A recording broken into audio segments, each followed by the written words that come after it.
చేయొచ్చు కదా హాయిగా, ఈ 2 రోజుల్లో ఎందుకని నేను మీరు అన్నది ఉంటుంది. ఇప్పుడు దే కెన్ డూ ఇట్. ఆరోపణలు ఉన్నాయి ఆయన మీద. సరే, ఒక విషయం, ఒక ఐఏఎస్, ఒక ఐపీఎస్, ఒక గొప్ప స్థాయి వ్యక్తులు ఎంతో కష్టపడితేనే కానీ ఎన్నో లక్షల మందిలో ఒక్కొక్కరికి వచ్చే ఛాన్స్ ఇది. వాళ్ళు ఎంత శ్రమపడి ఉంటారు రాత్రిలనక పరనక. కానీ ఈ రాజకీయ చట్టం అనే దాంట్లో వెళ్ళి ఇంత అవమానకరంగా ఇంత ఇబ్బందులు పడి వెళ్ళడం దేనికి సూచిస్తున్నారు సార్? మీరు రాజకీయవాదులే చేస్తారు, అధికారులు చేయరని మీరు పొరపాటు పడకండి. రాజకీయవాదులు ఐఏఎస్ల సహకారంతోనే చేస్తారు. అదే అంటున్నాను నేను అనేది. అదే అవినీతి పద్ధతులు, దానికి సంబంధించిన ప్రమాణాలు పాటించలేకపోవటం, ప్రలోభాలు, స్వార్థం, డబ్బాస, అదంతా అవినీతి. ఎంత ఉంటే ఏంటి సార్? సిఐడి రైట్లు చేయించుకోవడం, అవమానకరంగా వెళ్ళడం, పేపర్లో వేయించుకోవడం, అప్పటిదాకా సార్ అని పిలిపించుకున్న వాళ్ళందరూ ఈడు ఇదిరా అని అంత నీచంగా వెళ్ళాల్సిన అవసరం ఉంటుందా? వాళ్ళకి అన్ని ఫెసిలిటీస్ ఉంటాయి, ఉన్నతంగానే బతకొచ్చు. నిజమే. ఇప్పుడు ఈయన కూడా పరువు నష్టం కేసులు వేసాడు జవహర్ రెడ్డి కూడా. కానీ రేపు పొద్దున వాళ్ళు సిట్టో గిటో వేసినప్పుడు తప్పకుండా వీళ్ళని పిలవటము, ఇవన్నీ దర్యాప్తు చేయటం ఇది జరుగుతుంది. విశాఖపట్నం మీ కేంద్రం కదా, అది భూకుంభకోణాల పుట్ట. కేర్ ఆఫ్ అడ్రస్గా మారిపోయింది. కేర్ ఆఫ్ అడ్రస్ ఇప్పుడు కాదు, ఇది 2014 ముందు నుంచి ఉంది. నా ఉద్దేశం ఆ రోజు చెప్పిందే నేను మళ్ళీ చెప్తున్నా. ఇప్పుడు ఆయన ఇప్పుడు చీఫ్ సెక్రటరీకి కూడా ఉండడు కాబట్టి మీరు ఆ భూకుంభకోణాల మీద గతంలో వేసిన సిట్టు ప్రజలతో పంచుకోండి, కొత్తగా కూడా ఇంకొకటి ముగించండి. ఇది ఎక్కడో చోట ఏదో పేరుతో అంటే ఎవరికి దాని అవకాశం వస్తుందనే పాయింట్ లాగా ఉంది అక్కడ. అవును, అంతేగాని ముగించడం లేదు.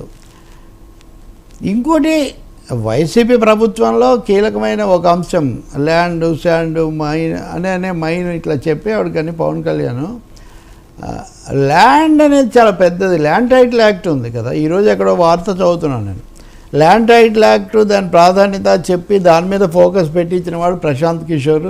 అందుకని ఈ ఘనత అంతా ఆయనకే దక్కుతుందని. కానీ ల్యాండ్ టైటిల్ యాక్ట్లో కీలకంగా మిస్ అయిన ఐటమ్ ఏమంటే, మీ భూములు లాక్కుంటారు అంటే ఓట్లు వేశారు జనం. కానీ దాన్ని కూడా మించింది ఏంటంటే, ఎవరిది కానీ భూమి ఏది, సరైన క్లియర్ టైటిల్ లేని భూమి ఏది, ఇలాంటివి తెలుసుకొని అవన్నీ భారీగా తీసుకోవటం ల్యాండ్ టైటిల్ యాక్ట్లో కీలక అంశం. ఒక 2 ఎకరాల్లోనో 1 ఎకరానో తీసుకుంటే వాడికి ఏం రాదు. సో ఈ కొండ దగ్గర ఉంది, ఇదంతా దీనికి ఎవరి పేరు లేదు, లేకపోతే ఇదేదో డిస్ప్యూటెడ్, లేకపోతే ఇదేదో విదేశాలకు వెళ్ళిన వాళ్ళది, ఇట్లాంటివి ఐడెంటిఫై చేయటం ల్యాండ్ టైటిల్ యాక్ట్లో కీలక. అది ఇప్పుడు మనం డిస్కస్ చేయొచ్చు, కానీ ఆ రోజు కొంప ముంచింది అదే ప్రధానంగా అది జగన్ ప్రభుత్వానికి. తప్పకుండా గ్రామాల్లో ఒక్కసారిగా మన భూమి పోతుంది అని మోదీ కూడా అదే కదా, మీ భూములన్నీ తీసుకొని మీ ఆస్తులన్నీ ముస్లింలకు పంచుతారు. సో ఉన్నది రాకుంటారు అంటే అది ఒక పెద్ద ఇది. కానీ దాని మీద వైసీపీ వాళ్ళు సరైన ఒకటేమో వాళ్ళు చెప్పగలిగిన స్థితిలో కూడా లేరు, రెండోది చెప్పలేదు కూడా. అవును. మూడోది అసలు లాజిక్, జగన్ బొమ్మ ఎందుకు, ముఖ్యమంత్రి బొమ్మ ఎందుకు దీని మీద అనే ప్రశ్న వచ్చింది. సరే, కొంతమంది ఉంటే తప్పే ఉందని వాదించారనుకోండి, వాళ్ళు పక్కన పెట్టండి. కానీ నిజంగా దానికి లాజికల్ ఆన్సర్ కావాలి కదా. ఉంటే నా బుక్ మీద నా బొమ్మ ఉండాలి, లేకపోతే అక్షరాలు, లేకపోతే గవర్నమెంట్ సింబల్ ఏదో ఉంటుంది. సో అది కొన్ని హత్తుకుంటాయి కదా. అవును, చూసినప్పుడు భయం ఉంటుంది అసలే. సార్, మరొకటి, ఈ మొదటి నుంచి కూడా వైఎస్ఆర్సీపీ పరిపాలన మొదలైన దగ్గర నుంచి పెద్ద ఎత్తున ప్రచారం జరుగుతున్న అంశం. కొంతమంది పాజిటివ్ అంటారు, కొంతమంది నెగిటివ్ అంటారు, వీళ్ళ వెర్షన్ వీళ్ళు చెప్తారు. జే బ్రాండ్ మద్యం విక్రయాలు అనే అంశం అన్నది చాలా సీరియస్గా మొదటి నుంచి కూడా అపోజ్ చేస్తున్నది పొత్తు పార్టీల్లో అప్పుడు. ఇప్పుడు దాన్నే ప్రధానంగా ఫోకస్ చేశారు.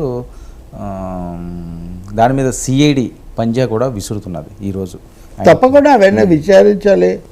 మహిళా సంఘాలు కూడా చాలా బలంగా చెప్పాయి. అవును, నేను ఆ రోజు ఓటింగ్ రోజు, కౌంటింగ్ రోజు ఎక్కడో ఉంటే మహిళల ఓట్లు అంటే తప్పకుండా ఈ మద్యం అనేది కూడా వాళ్ళ మీద చాలా వ్యతిరేకత తీసుకొచ్చింది. అంటే అదేం పెద్ద ఇది కాదు, అది చాలా పనిచేసింది కుటుంబాలను, వీటన్నింటినీ కూడా. దాన్ని పూర్తిగా తేల్చాలి. ఇక ముందు ఎవరు ఏం చేయకుండా చట్టాన్ని కూడా కొంత సవరించాల్సిన అవసరం ఉంది. ఏ బ్రాండ్ అంటే ఆ బ్రాండ్ తెచ్చేసి, లేకపోతే దానికి క్యాష్ ఎందుకు ఇవ్వాలి, ఈ ప్రశ్నలు చాలా వాటికి జవాబు లేదు. సో 2 రకాల గోడ దెబ్బ చెంప దెబ్బలాగా ఇక్కడ ఇది అక్కడ అది కూడా అయిపోయేసరికి అన్ని వైపుల నుంచి తగిలినాయిలేండి, ఒకటి కాదు ఈ విజయం. నేను మహిళా సంఘం 5 నాయకులు వాళ్ళు చేసిన ఇది కూడా చూసాను, చాలా వివరంగా చెప్పారు. ఇన్ఫ్యాక్ట్ నేను 4 పాటలు కూడా రాశాను. చాలా మందికి తెలియని ఏంటంటే, ఈ మద్యము ఇది ఎలా కుటుంబాలను పీల్చేస్తుంది అన్న దాని మీద అవి రికార్డ్ అయ్యి మహిళా సంఘాల వాళ్ళు ప్లే చేశారు కూడా. సో సమర్థించటము లేకపోతే అదేదో ఇది అనుకునే అవకాశమే లేదు.